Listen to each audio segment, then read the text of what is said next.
So finally after a long time बच्चों, आज हम जिस चैप्टर को कवर करने वाले हैं वो है हमारा क्लास 12 ज्योग्राफी की सेकंड बुक का लास्ट चैप्टर, जो कि है chapter number 12 geographical perspective on selected issues and problems, यानी कि भौगोलिक परिप्रेक्ष्य में चयनित कुछ मुद्दे एवं समस्याओं से रिलेटेड। तो आप ध्यान रखना, आज की इस वीडियो में हम पार्ट 1 करेंगे और इसके बाद जो आपको वीडियो देखने को मिलेगी वो इस लेसन का एंड पार्ट होगा, यानी पार्ट बी। ठीक है, तो शायद आप में से जिन्होंने वीडियो देखी होगी उन्हें पता होगा कि मैंने 10 डेज के अंदर सेकंड बुक को कवर कराया था। बस फर्क सिर्फ इतना था कि मैंने ये वाला जो चैप्टर है ना लास्ट, उसे ड्रॉप कर दिया था। तो आज की इस वीडियो में हम वो भी कवर कर लेंगे। तो अगर आपने फर्स्ट और सेकंड बुक एक भी नहीं देखी है या फर्स्ट टाइम आप ये वीडियो देख रहे हैं, तो मैं तो आपको यही सजेस्ट करूंगा कि आई बटन में या फिर आप प्लेलिस्ट में जाके भी देख सकते हैं। और साथ ही मैंने आप ही की सर्च के लिए डिस्क्रिप्शन बॉक्स में भी सभी के लिंक प्रोवाइड करवा दिए, तो आप देख सकते हैं। क्योंकि आपका जो एग्जाम है, बोर्ड एग्जाम, वो 2 जून को ना होकर 3 जून को होने वाला है। आप ये बात अच्छे से याद रखिएगा। अगर आपको जानकारी नहीं थी तो आप इस वीडियो को देख लेना, क्योंकि सीबीएसई की तरफ से आपकी जो डेट शीट है बोर्ड एग्जाम की, वो रिवाइज्ड हुई है, जिसके अंदर ज्योग्राफी का जो एग्जाम पहले 2 को होना था 2 जून को, अब वो 3 जून को होने वाला है। I hope you understand. तो बच्चों, अगर आप चैनल पे नए हैं तो जरूर सब्सक्राइब कीजिएगा और बेल आइकन दबाना बिल्कुल ना भूलेगा। तो चलिए फिर आज की इस वीडियो को हम शुरू करते हैं। My name is Shahrukh Saifi and welcome to our YouTube channel quick prep.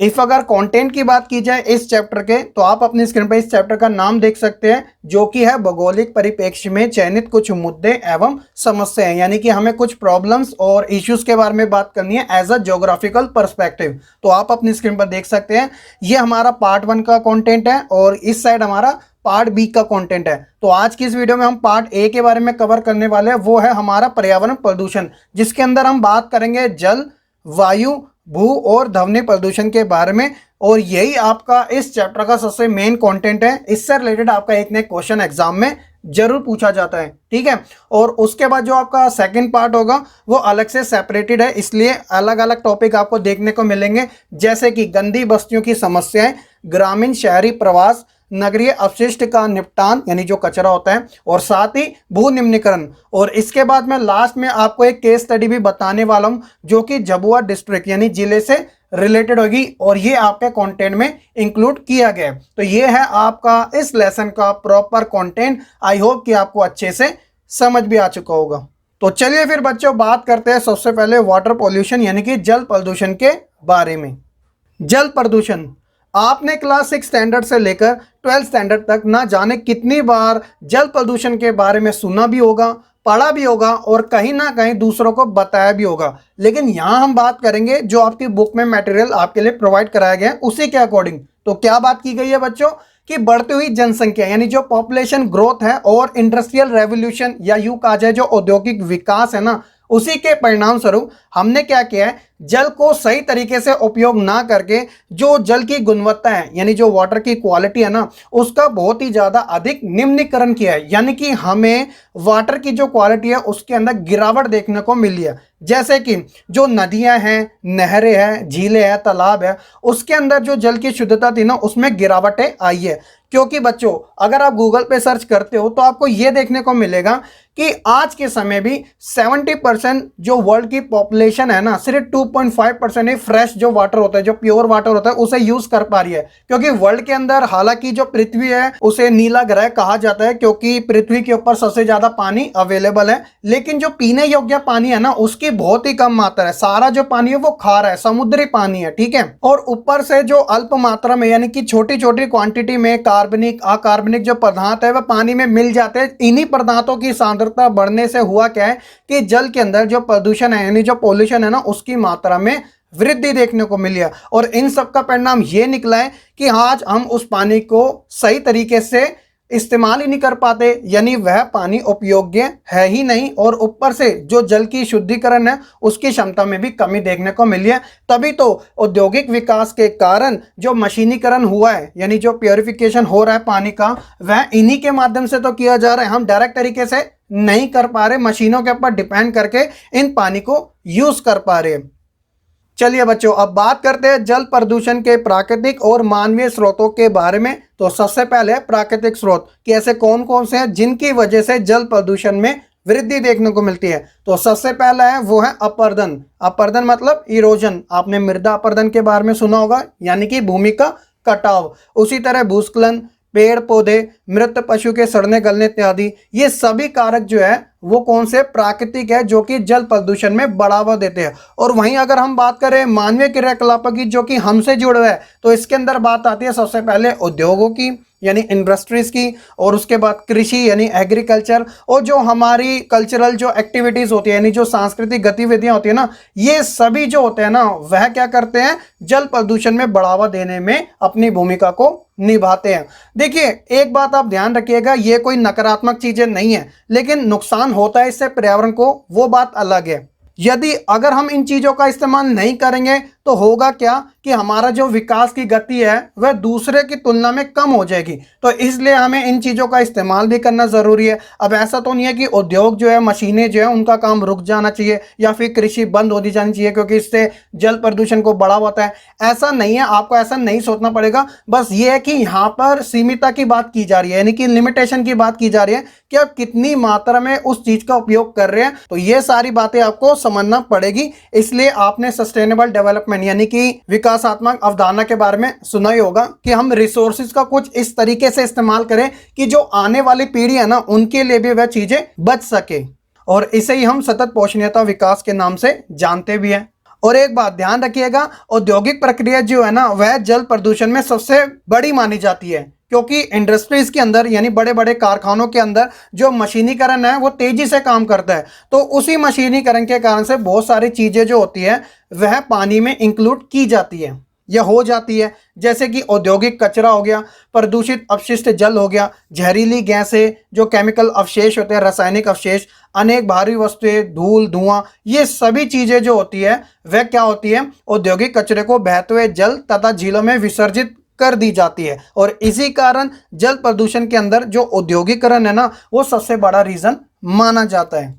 और एंड ऑफ द रिजल्ट यही होता है कि जल की मात्रा में प्रदूषण का फैलाव तेजी से हो जाता है, और कागज, चमड़ा उद्योग, वस्त्र, रसायन इत्यादि ये सारी चीजें हमें पानी के अंदर देखने को मिलती है, जिनका बाद में रिसाइकलिंग की जाती है यानी कि पुनः चक्रण किया जाता है। तो ये प्रोसेस जो है वो अभी से नहीं, काफी टाइम से अपनाया जाता रहा है, और नई नई टेक्नोलॉजी के माध्यम से भी इसके अंदर सुधार किया जा रहा है, क्योंकि आज का जो समय है वो काफी परिवर्तनशील है, यानी कि समय समय पर हमें नए नए चेंजेस देखने को मिलते ही रहते हैं। तो बच्चों ये सारी जो बातें थी वो मेन थी औद्योगिकरण से रिलेटेड। अब हम बात करते हैं आधुनिक कृषि के बारे में भी, क्योंकि कृषि जो है वो पहले के समय में कुछ और तरीके से की जाती थी और आज के समय में उसके अंदर काफी ज्यादा चेंजेस भी देखने को मिले हैं। और इन सब का रीजन क्या है, इन सब का रीजन है कि कृषि के अंदर जो नए नए टूल्स है, उपकरण जो है ना उनका उपयोग किया जाने लगा है। तो विभिन्न प्रकार के रासायनिक पदार्थों का उपयोग कृषि में किया जाता है, जिनसे कि प्रदूषण का भी उत्पादन होता है, जैसे कि इसके अंदर भी कार्बनिक, अकार्बनिक, कीटनाशक, खरपतवार नाशक,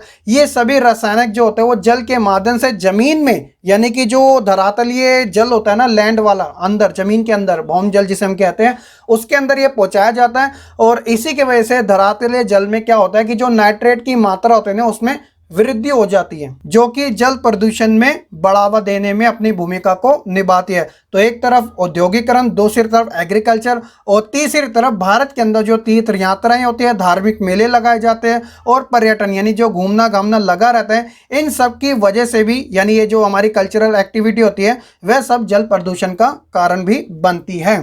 तो अभी भी मैं आपको कहता हूं कि ये सब एक तरफा होता है और इसका समय समय पर सुधार किया जाता है। तो आपको वन साइडेड नहीं सोचना, आपको एक लॉजिकल थिंकिंग के साथ इन चीजों के बारे में सोचना जरूरी है। जल प्रदूषण से संबंधित हमारा जो अगला टॉपिक है वो है बीमारियों से रिलेटेड, जिसमें कहा गया है कि जल प्रदूषण विभिन्न प्रकार की जल संबंधी बीमारियों का भी मुख्य स्रोत रहा है, जिनसे निम्न बीमारियां भी उत्पन्न होती हैं, जिसका उदाहरण आप अपनी स्क्रीन पर देख भी सकते हैं विद इमेजेस, जैसे कि डायरिया, आंतों की कृमि, हेपेटाइटिस। और साथ ही बच्चों विश्व स्वास्थ्य संगठन यानी कि WHO की एक रिपोर्ट के अनुसार भारत की लगभग 1/4 जनसंख्या क्या है, जल रोग से ही संबंधित है। तो आप इसका अंदाजा लगा सकते हो भारत के अंदर जो वाटर पॉल्यूशन है वो कितना ज्यादा बड़े लेवल पे देखने को मिलता है। वही बात की जाए लास्ट टॉपिक के बारे में जो कि जल प्रदूषण से रिलेटेड है, जिसमें कहा गया है कि वैसे तो नदी का जो प्रदूषण है वह सभी नदियों से संबंधित ही होता है, लेकिन जब हम भारत जैसे देश की बात करते हैं और गंगा नदी का नाम न है तो ऐसा हो ही नहीं सकता। तो गंगा नदी जो कि भारत की घनी आबादी वाले क्षेत्रों में होकर बहती है, तो ये क्या है, प्रदूषण के लिए सभी की एक चिंता का विषय बनी हुई है, क्योंकि गंगा की अगर सफाई नहीं होगी तो इससे नुकसान भी भारत को बहुत हो सकता है। इसीलिए गंगा नदी की स्थिति में सुधार के लिए राष्ट्रीय स्तर पर गंगा सफाई राष्ट्रीय अभियान भी शुरू किया गया है। और प्रेजेंट टाइम की बात की जाए तो नमामि गंगे कार्यक्रम जो वो इसी से संबंधित है, जिसमें जो बात की गई है वो आप अपनी स्क्रीन पर देख भी सकते हो और पॉज करके नमामि गंगे कार्यक्रम के बारे में आप पढ़ भी सकते हैं। एग्जाम में आपसे हो सके पूछा भी जा सकता है। तो ये सारी चीजें थी जल प्रदूषण के बारे में। और साथ ही आप गंगा नदी के साथ यमुना नदियों के प्रदूषण के स्रोत भी देख सकते हो। तो ये दोनों इमेजेस आपकी एनसीईआरटी बुक से ही ली गई है ताकि आप अच्छे से समझ सके और समस्याओं को पहचान सके।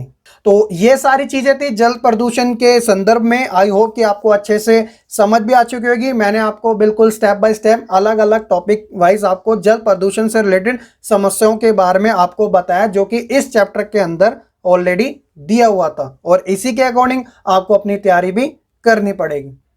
अब शायद आप इस चैप्टर की थीम के बारे में भी अच्छे से समझ चुके होंगे। तो ये जितने भी आपके टॉपिक है ना वो भौगोलिक परिप्रेक्ष्य में चयनित मुद्दे और समस्याएं ही हैं। तो उसी तरह अब हम बात करेंगे वायु प्रदूषण यानी कि एयर पॉल्यूशन के बारे में। और वायु प्रदूषण का नाम जब आता है और दिल्ली का नाम ना आए ऐसा हो ही नहीं सकता, ठीक है ना बच्चों। तो वायु प्रदूषण जैसे कि धूल, धुआं, गैसें, कुहासा, दुर्गंध, वाष्प इत्यादि के अंदर वायु का मिल जाने से जो समस्याएं उत्पन्न होती है, जो कि मनुष्य, जंतुओं और संपत्ति के लिए हानिकारक का विषय बनती है। तो इसी की समस्याओं को सुलझाने के लिए जो सरकारें हैं वह समय के अनुसार प्रबंध करती है ताकि इस एयर पोल्यूशन से लोगों को, जंतुओं को, संपत्ति को बचाया जा सके। और वहीं बच्चों अगर इनके मुख्य रिसोर्सेज की बात की जाए तो वायु प्रदूषण भी जैसे जल प्रदूषण के अंदर प्राकृतिक और मानवीय स्रोत है ना, उसी तरह इसमें भी आपको प्राकृतिक और मानवीय स्रोतों के बारे में जानने को मिलेगा। तो आइए बात करते हैं सबसे पहले प्राकृतिक रिसोर्सेज कौन कौन से हैं वायु प्रदूषण को बढ़ावा देने में। वायु प्रदूषण के मुख्य स्रोत तो प्राकृतिक स्रोत में जैसे कि ज्वालामुखी विस्फोट हो गया, तूफान हो गया, आंधी हो गया, धूल हो गया इत्यादि। और वहीं मानवीय स्रोत की बात की जाए तो इसके अंदर कारखाने, नगरीय केंद्र, मोटर वाहन, वायुयान, उर्वरक, ताप बिजली घर, ये सभी जो चीजें हैं वह क्या करती है, वायु प्रदूषण को बढ़ावा देने में भूमिका निभाती है। एक उदाहरण की सहायता से आपको मानवीय स्रोत में आपको बता भी देता हूं।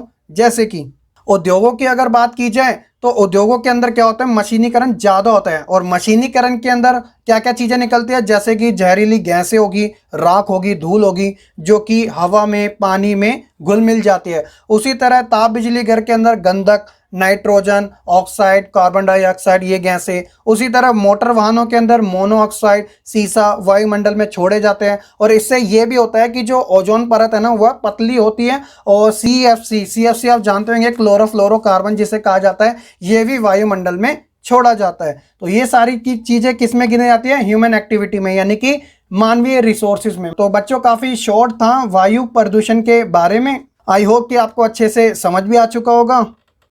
तीसरी समस्या की बात की जाए तो वो है ध्वनि प्रदूषण यानी कि साउंड पोल्यूशन। तो आप जानते हैं ध्वनि यानी कि आवाज, तो ज्यादा शोर शराबा किसके लिए हानिकारक हो सकता है, मानव के लिए हानिकारक हो सकता है। इसका जो प्रभाव है ज्यादातर बच्चों पर और बूढ़ों पर ज्यादा देखने को मिलता है और प्रेजेंट टाइम के अंदर ये जो समस्या है वो एक गंभीर बनती जा रही है। और अगर बात की जाए कि ऐसे कौन कौन से रिसोर्सेज हैं जो कि ध्वनि प्रदूषण को बढ़ावा देते हैं, जैसे कि आप देख ही सकते हैं कि औद्योगिकरण का नाम ना है ऐसा हो नहीं सकता, क्योंकि उद्योगों के अंदर मशीनें जो होती है वो काम तो बड़े लेवल पे करती है, लेकिन जो उसके अंदर से उत्पन्न ध्वनि होती है ना वो भी कुछ ज़्यादा ही होती है। और मशीनीकरण का निर्माण हो गया, कंस्ट्रक्शन हो गया यानी तोड़फोड़ होगी, या फिर जो तेज गति से मोटर वाहन चलते हैं, जो बाइक्स होगी, कार हो गए, ट्रक हो गए, ठीक है।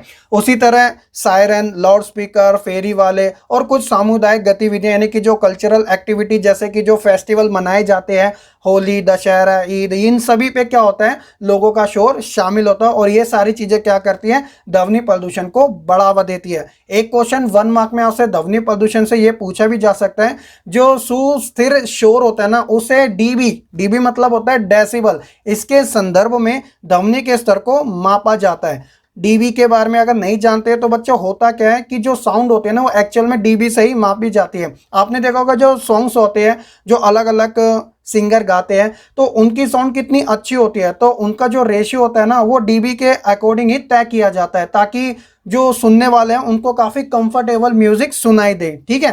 फोर्थ प्रॉब्लम के बारे में बात की जाए तो वो भू प्रदूषण से जुड़ी हुई है, जिसके अंदर भूमि के ह्रास तथा मृदा तथा वनस्पति के आवरण का प्रदूषण शामिल होता है। इसके अंदर होता क्या है बच्चों कि जो मृदा की गुणवत्ता होती है ना, उसके कुछ कारण होते हैं घटने के, जैसे कि सबसे बड़ा तो है वो है मृदा पर्दन, यानी कि जिसके अंदर भूमि का कटाव होता है, पौधों के जो पोषक तत्व होते हैं उसके अंदर कमी आ जाती है, मृदा जो होते हैं उसके सूक्ष्म जीवों का घटना शामिल होता है, और उसी तरह जो नमी होती है उसके अंदर भी कमी देखने को मिलती है। और एक बात आप याद रखना, जो अपर्दन होता है, इरोजन जो होता है, वो प्राकृतिक और मानवीय दोनों प्रकार के कारकों से किया जाता है, क्योंकि कुछ नेचुरल कारक होते हैं जैसे कि भूस्खलन आ जाना, बाढ़ का आ जाना, सुनामी का आ जाना, इस वजह से अपर्दन देखने को मिलता है। और उसी तरह मानवीय कारकों के अंदर जो मनुष्य होते हैं वो कृषि भी करते हैं, उद्योगों के लिए लकड़ियों का कटाव करते हैं, पेड़ पौधों को काटा जाता है और अलग अलग चीज़ों की माइनिंग भी की जाती है, तो ये सब चीज़ें क्या आ जाती है, मानवीय क्रियाओं में शामिल होती है। तो इस प्रकार भू प्रदूषण प्राकृतिक और मानवीय दोनों प्रकार से होता है। तो चारों प्रॉब्लम के अंदर हमने सबसे पहले जल प्रदूषण, फिर वायु प्रदूषण, उसके बाद ध्वनि और लास्ट है भू प्रदूषण, दोनों ही प्रकार की क्रियाओं के बारे में जाना, जिसके अंदर प्राकृतिक और मानवीय दोनों शामिल थी। तो ये तो था आज का बच्चों हमारा टॉपिक, जिसके अंदर हमने एक तरीके से जो पर्यावरण प्रदूषण है ना, उसी के प्रकारों के बारे में बात करी है। और इन सब का कंक्लूजन देखने के लिए, ताकि आपको सभी चीजें अच्छे से समझ आ जाए, तो आप ये इंडेक्स जरूर देखिएगा। तो आप अपनी स्क्रीन पर देख सकते हैं प्रदूषण के प्रकार और उसके रिसोर्सेज के बारे में एक इंडेक्स, जहां पर आपको साइड में वायु प्रदूषण, जल प्रदूषण, भूमि प्रदूषण और ध्वनि प्रदूषण दिख जाएगा, और उनसे होने वाले प्रदूषण और उनके सोर्सेज कौन कौन से हैं, वो सभी चीज़ आपको इस इंडेक्स में प्रोवाइड करवाई गई है। तो आप आराम से इसे जरूर देखिएगा। जो हमने ऊपर डिस्कस किया है वो सारी चीज़ें इसके अंदर इंक्लूडेड की गई है, ताकि आपको अच्छे से समझ आ जाए। तो ये था बच्चों हमारा इस लेसन का पार्ट 1। आई होप कि आपको जो मैंने टॉपिक कवर करवाए हैं वो आपको काफ़ी इजी भी लगेंगे। अगर आपको किसी भी चीज़ के अंदर छोटा सा भी डाउट हो तो आप जरूर कमेंट कीजिएगा, और साथ ही वीडियो पसंद आई हो तो लाइक करने के साथ शेयर करना बिल्कुल ना भूलेगा। इस लेसन की पीडीएफ टेलीग्राम ग्रुप में अपलोड कर दी जाएगी, अगर आपने नहीं ज्वाइन किया तो जरूर ज्वाइन कर लीजिएगा, लिंक जो है वो डिस्क्रिप्शन में अवेलेबल है। और साथ ही अगर कोई आपका डाउट है या फिर क्वारीज है तो आप मुझसे पूछ सकते हैं फेसबुक पर या फिर इंस्टाग्राम पर। और चैनल पे नए हैं तो बच्चों सब्सक्राइब करके बेल आइकन दबाना बिल्कुल ना भूलेगा। तो चलिए फिर आज की इस वीडियो में इतना ही, मैं मिलूंगा आपको इस लेसन के सेकंड पार्ट के साथ। तब तक के लिए आप बच्चे खुश रहें, पढ़ते रहें और ऐसे ही आगे बढ़ते रहें।